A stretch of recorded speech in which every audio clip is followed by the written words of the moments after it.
जितनी भी शराब फैक्ट्री में बनेगी उसमें से आधी से ज्यादा विक्की बाबू ही पी जाया करेंगे।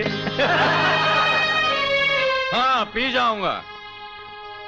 आधी से ज्यादा शराब तो मैं ही पी जाऊंगा, क्योंकि मैं शराबी हूं। और वो शराब पीता हूं जो आप जैसे इज्जतदार लोगों की फैक्ट्री में बनती है। लेकिन मेरे शराब पीने से आप लोगों को इतराज क्यों? आज इस बोर्ड की मीटिंग में आप लोग क्या करने आए हैं?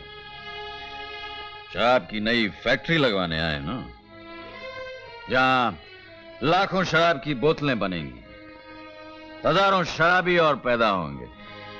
इसका एहसास है आपको? अरे मेरे बाप के चमचों, मैं तो शराब पीता हूं, लेकिन तुम लोग क्या पीते हो? इंसान का खून? विकी,